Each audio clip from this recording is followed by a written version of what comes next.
So guys, JP associates और JP power ventures limited किस तरह से अलग है, इस पर मैं ऑलरेडी आपके साथ काफी सारे वीडियोस डिटेल्स में ले चुका हूं। लेकिन एक बड़ा ही प्यारा सा और मासूम सा एक कमेंट मुझे मिला, जिसकी वजह से मैंने सोचा चलो एक बार फिर से इस चीज को डिस्कस करते हैं। ऑल दो आपको ये चीज मिल जाएगी, मैंने आपके साथ काफी सारे न्यूज ऑलरेडी डिस्कस करके, जैसे चैप्टर 11 क्या होता है, इंसॉल्वेंसी के बाद क्या क्या पॉसिबिलिटीज बनती हैं आपके स्टॉक को लेकर के, वो सब चीज हम डिस्कस कर चुके हैं ऑलरेडी। बट चिंता मत करो, इस वीडियो के एंड तक आपको बहुत सी डिटेल्स क्लियर हो जाएंगी, तो ध्यान से देखना और चैनल को सब्सक्राइब करना मत जाना, ठीक है। कमेंट, अगर आप इस कमेंट को यहां पर रीड करोगे तो आपको क्या नजर आएगा, दिस शेयर इज फॉलिंग। ये जेपी एसोसिएट्स के ऊपर कमेंट है, ठीक है, मैंने मनी कंट्रोल से उठाया इसको। The share is falling every Monday, her Monday आप आते हो, आपको दिखता है लोअर सर्किट आपका लग चुका है। अब आपको पता है लोअर सर्किट में आप बेच नहीं सकते, और वैसे भी इंसॉल्वेंसी आईबीसी प्रोसीडिंग्स में है, आईआरपी में है, तो आप वैसे भी नहीं बेच सकते, ठीक है। खरीदना तो भैया दूर की बात है, बेच ही नहीं सकते। तो जब भी कोई कंपनी इंसॉल्वेंसी में हो, कभी भी ये काम मत करना। इस कमेंट को रीड करके यहां पे पहले तो just stay put till the clarity comes in next few months. If the equity is retained it will zoom to sky high levels अपने आप में, ठीक है। You will recover all losses and gain handsomely if the equity is extinguished and you lose all your investment claim at it as capital loss in income tax return, जो भी इनका इन्होंने अपना समझा इनको। Selling at current levels mean you will miss out on the opportunity of gains if they come. These are my views, you should decide based on your analysis. तो यहां पर इनका कहना है कि भैया अगर आप इसमें बने रहते हो तो पहली बात तो स्काई रॉकेट हो जाएगा, ठीक है, और आपको एक हैंडसम रिटर्न मिलेगा, और साथ में एक बहुत बढ़िया अपॉर्चुनिटी आप मिस कर सकते हो। जबकि बात ये नहीं है, बात ये है कि कोई भी कंपनी एक बार इंसॉल्वेंसी में चले जाती है, उसके बाद वो कंपनी लिस्टेड रहेगी भी या नहीं रहेगी, वो उसके एक्वायरर पर डिपेंड करता है। मैंने आपके साथ कई सारे कमेंट्स में आपको रिप्लाई भी दिया होगा, इस तरह का आपने देखा भी होगा कि क्या होता है इंसॉल्वेंसी के बाद में। अगर आप रिप्लाईज रीड करते हो तो अच्छी बात है, लेकिन अगर रीड नहीं करते हो तो इस वीडियो को एंड तक देखना, आपको सारी क्लैरिटी यहां पर मिल जाएगी। तो भैया ये चीज आपने देखा होगा, ये जो आप पैराग्राफ यहां पर देख रहे हो चैप्टर 11 और चैप्टर 7 का, आप लोगों ने मेरे चैनल पर पहले भी देखा होगा, 2024 जून में भी देखा होगा, और लास्ट वीडियो के अंदर भी देखा होगा जेपी एसोसिएट्स में। एक सवाल आपके मन में है कि भैया जेपी पावर और जेपी एसोसिएट का होगा क्या, हमारे पास पड़े हुए हैं, हम पुराने इन्वेस्टर हैं, यहां पर नए इन्वेस्टर हैं, हमारा क्या होगा। आप पुराने हो या पर नए हो, जो होगा सबके साथ एक बराबर होगा, कुछ भी अलग किसी के साथ नहीं होता है। यहां देखो, if the company survives your shares may too और the company may cancel existing shares making your worthless. मतलब कि अगर कंपनी चाहे तो ही आपके शेयर की वैल्यू है, अगर कंपनी नहीं चाहे तो भैया उसकी वैल्यू नहीं है। ये नॉर्मल कंपनीज में नहीं होता, लेकिन जब कोई कंपनी बैंकरप्सी इंसॉल्वेंसी के अंदर चले जाए तब ऐसा होता है। यानी कि जो एक्वायरर है वो उसके ऊपर डिपेंड करता है। ऑल्दो इस पॉइंट पर जो एक्वायरर है उसके ऊपर डिपेंड करता है। मैं लगभग आप लोगों के साथ 10 वीडियोस इस पॉइंट पर ले चुका हूं, 2024 जून में भी एक बार डिस्कस किया था, तब बहुत गालियां पड़ी थी, अब भी शायद पड़ सकती है, बट कोई दिक्कत नहीं है, दो जितनी मर्जी, कोई दिक्कत नहीं है, ठीक है। तो जो एक्वायरर है उसके ऊपर डिपेंड करता है। आज एक बार फिर से सुन लो, if the company declares chapter 7 the company is dead and so are your shares. Chapter 11 तो भैया डिक्लेयर कर दिया गया, यानी बैंकरप्सी। अब भैया बैंकरप्सी डिक्लेयर करी तो ये सब चीजें आपकी चली ना आगे जाकर के। जब एक बार कोई कंपनी बैंकरप्सी डिक्लेयर कर देती है फिर क्या होता है, फिर भैया लेंडर्स को पैसा चुकाना पड़ता है। कैसे चुकाया जाएगा, या तो उसके एसेट बेचे जाएंगे, या अगर कोई नया मालिक आना चाहता है वो उसकी पूरी कंपनी खरीद लेगा।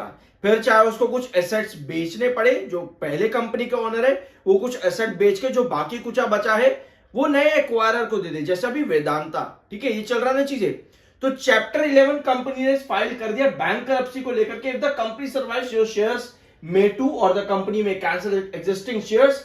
If the company declares chapter 7 the company is dead, company खत्म है, and so are your shares. Owners of common stock often get nothing when a company enters liquidation since they are last in line for payments.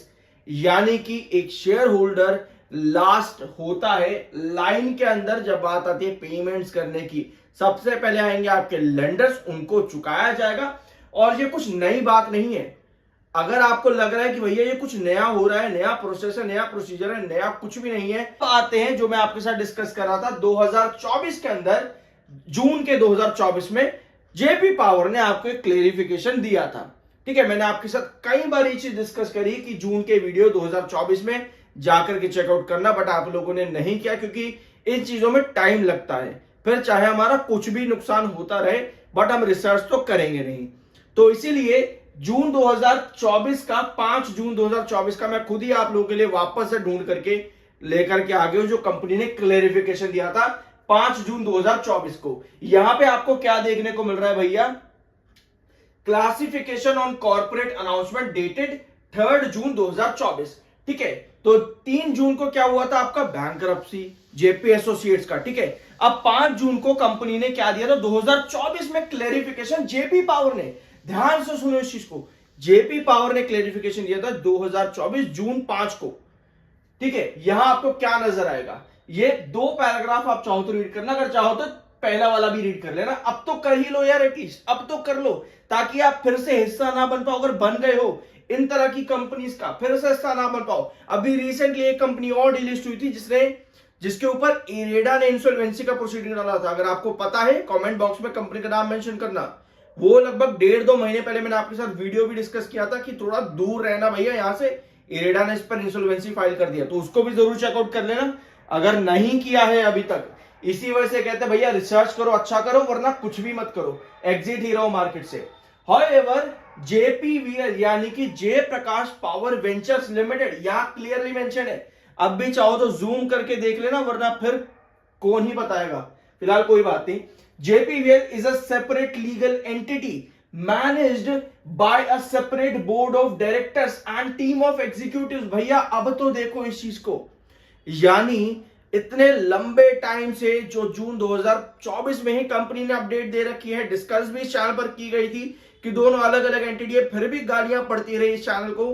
कोई दिक्कत नहीं है, कोई दिक्कत नहीं, मैं समझता हूं। देखो टेंशन क्रिएट होती है तो हमें लगता है फ्रस्ट्रेशन यहीं उतार दे सारी आकर के, बट कोई बात नहीं है। यहां कंपनी ने क्लियर कट मेंशन कर रखा है JPVL is a separate legal entity managed by a separate board of directors and team of executives. The plants are operating smoothly at optimum capacity because of the above development. There is no impact on the operational performance and financial well-being of the company. थोड़ा सा इसको zoom out कर लेंगे, अगर आप चाहो तो screenshot जरूर ले लेना इसका, ताकि आप फिर कभी चाहो तो रीड कर लेना। अब डेवलपमेंट क्या है ये तो आपने पढ़ लिया, जून 2024 के अंदर 5 जून को कंपनी ने क्या क्लेरिफिकेशन दिया था, आपने एक बार फिर से पढ़ लिया है। यहां पर अगर आपने जून 2024 के चैनल का वीडियो नहीं देखा तो कोई बात नहीं, आप पढ़ लिया आपने।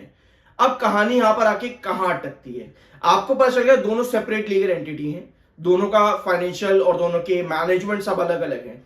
कहानी यहां करके अटकती है कि हम सोचते क्या है।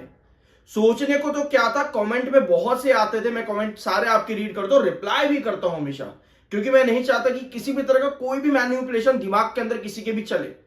तो कमेंट ये था कि जेपी एसोसिएट तो अडानी का हो ही जाएगा भैया, जेपी एसोसिएट अडानी का हो जाएगा, जेपी पावर भी अडानी का हो जाएगा, क्योंकि जेपी एसोसिएट का जो हिस्सेदारी है प्रमोटर ग्रुप के अंदर जेपी पावर के अंदर भी है। ठीक है, ये कमेंट आया था मेरे पे लगभग आज से 15-20 दिन कुछ पहले कि जेपी पावर भी अडानी ले लेगा, जेपी एसोसिएट भी अडानी ले लेगा। फिर अडानी पता है क्या करेगा, अडानी पावर ना क्या करेगा, अडानी पावर जेपी पावर के ना सारी बिल्डिंग है, जो भी एसेट्स वगैरह ना प्लांट है, वो सब अपने पास ले लेगा और जेपी पावर को भी ग्रो कर देगा। अरे भैया इतनी कहानी दिमाग में अपने आप को ही मैन्युपुलेट करते रहोगे तो क्या करोगे जिंदगी में। तभी कहते हैं रिसर्च भी क्या करना है, कंपनी क्लैरिफिकेशन दे चुकी है उसको ही पढ़ लो एटलीस्ट, लेकिन नहीं पढ़ना हमको। तो दोनों सेपरेट लीगल एंटिटी हैं, बट ये खबर 2024 जून की है। अब डेवलपमेंट आपके पास ये है कि जो लेंडर जेपी पावर के हैं वो कह रहे हैं कि भैया हम अपने सीसीपीज बेच देना चाहते हैं। जेपी पावर के ऊपर भी अच्छा खासा कर्ज है, ऑल दो इस पे मैं आपके साथ कई वीडियोस बना चुका हूं इस कर्जे को लेकर के, और साथ में प्लेज डाटा जो कि प्रमोटर का है जेपी पावर के, इन पर मैं कई वीडियोस बना चुका हूं। बट समझने वाली बात यह है कि अगर दोनों सेपरेट लीगल एंटिटीज हैं, जेपी एसोसिएट आज की डेट में इंसॉल्वेंसी में चला, जो सब खत्म हो चुका है वहां पर, बट कंपनी के जो एक्वायरर रहेंगे उनके ऊपर डिपेंड करता है वो क्या चाहते हैं। तो ऐसे में जेपी पावर का आगे क्या होगा ये डिपेंड करता है कि जेपी पावर के मालिक जो अभी हैं क्या वो चैप्टर 11 में जाएंगे या नहीं जाएंगे, क्योंकि अभी ऐसी कोई खबर नहीं। जब तक आप चैप्टर 11 में नहीं जाते तब तक आपके तो जेपी पावर तो मतलब सिक्योर्ड है, उसमें कोई दिक्कत नहीं है, आपके सिर्फ जेपी एसोसिएट जा रहे हैं। अभी तक की जो कहानी है वो ये है। लेकिन अगर आप मैनिपुलेशन अपने ही दिमाग में ख्याली पुलाव बनाओगे तो उसको रिसर्च नहीं कहते, उसको बस कहते दिन में क्या देखना, सपने देखना। तो वो सपने देखना अच्छी बात है, लेकिन छोटा मोटा रिसर्च भी करना जरूरी है। आई होप की वीडियो आपको पसंद आएगा। बाय सेल की कोई रिकमेंडेशन नहीं है। मिलते हैं अगले वीडियो में। और पिछले जो भी वीडियो मैंने आपके साथ डिस्कस करें जेपी पावर जेपी एसोसिएट के, उनमें ये सारे पॉइंट्स मैंने कई बार डिस्कस करे हैं। कोशिश करूंगा कि लिंक आपको सबके डिस्क्रिप्शन बॉक्स में दे दूं। अदरवाइज जेपी पावर का आज एक वीडियो में दिया, उसके डिस्क्रिप्शन में मैंने सारे वीडियोस के लिंक डाल दिए, प्लीज जरूर जाकर चेकआउट करना। मिलते हैं अगले वीडियो में।